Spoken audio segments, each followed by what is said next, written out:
G'day everyone, it's Lazarus here, and today I want to talk about the 90-liter aquarium. So over the last few days, we've had a lot of changes in the tank, and today I want to run through with you all of the different changes in the tank, and actually it looks really great now. So I'm excited to bring you an update on the 90-liter aquarium, full update. So enjoy the video, and with that said, let's just take a straight up look at how the tank's looking now.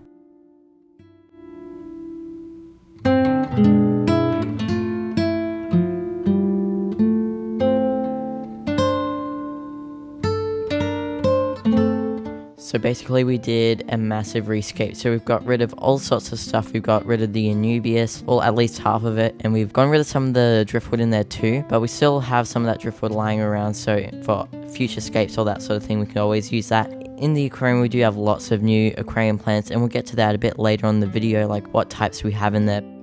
You probably haven't realized, but there's no electric yellow cichlid in there anymore. Neither is there the flying fox shark. So those two fish were returned to the local fish store the other day, and so they're not in here anymore, meaning that we have a super peaceful community aquarium, which I really love now. This is basically the tank that the electric yellow cichlid is going in. It's heavily planted, which I was surprised that was what they chose, because they actually took down their Mbuna cichlid tank, but it's still really big, and I'm really happy with that. So at least it's got a nice big home. And what's even better is that the other day we also picked up as a centerpiece some cardinal tetras. So we got a group of 5. Now originally we got 6, but since I had them sitting in the bag for about an hour on a hot day, and while I was scaping the tank, one of them did pass away almost instantly, which was such a shame, but probably already had problems with it because a fish that week I wouldn't want to have in my aquarium anyway. But you know, that was a bit of a bummer. But yeah, we're down to 5. We still have a nice strong school, and they can probably group up with the emperor tetras.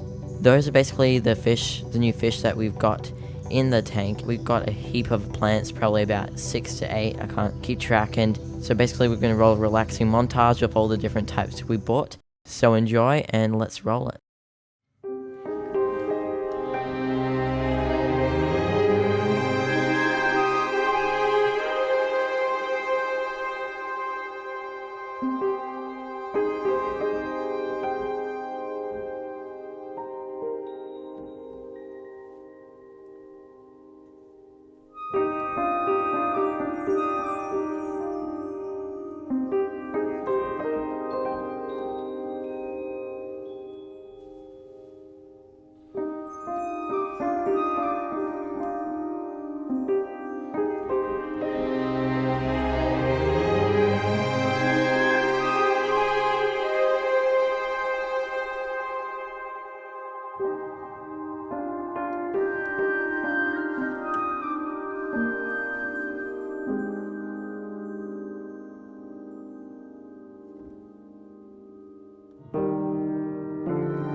So there you kind of saw all the different types of plants I got the other day, which I really do enjoy all of them. We've got a bit of reds, some greens, and we've got some foreground and midground and background plants. Probably not as many background plants, but yeah, I should probably put some at the back to have some background going on. I also want to get a black background for the 90-liter. Just wanted to put the black background on just one panel of the tank, and I think that'll look really great and contrast well with the plants. But since I last recorded the tank, which was about yesterday, since then we did get some of the dwarf pongal melting.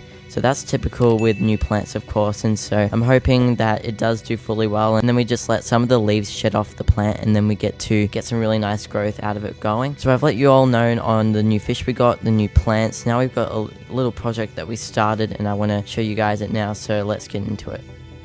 So we've got a DIY CO2 system running in the aquarium now, which is awesome. And since we've got lots of more high-tech sort of plants that really do prefer some carbon dioxide in the aquarium, I reckon we'll get some really good growth out of the plants in here. I'm going to show you basically a little run through on how it works. So it starts off in this large bottle here, and in it it's just a mix of instant dried yeast, white sugar, and some gelatin leaves, and of course some water. And you do the mixture as the tutorials say.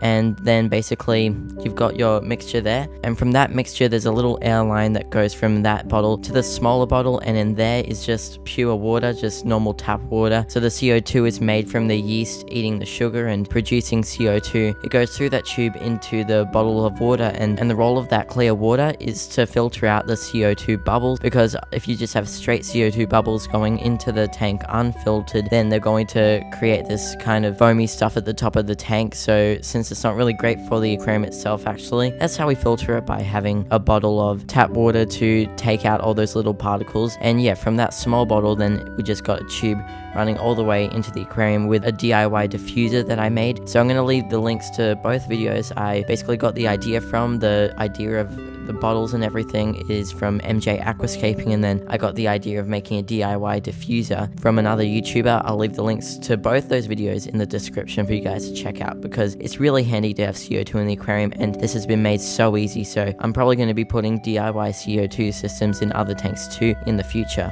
Well, there you have a little update on the 90-liter aquarium. I hope you guys did enjoy. I hope you like the new scape. Now, I'm not an expert at all at aquascaping, and so I'm going to hopefully have lots of practice. This year, I want to do a lot more cool aquascapes, so stay tuned for that, and thank you guys so much for watching. Have an awesome day. We've got many more projects coming, so subscribe, and with that said, I'll see you all in the next video.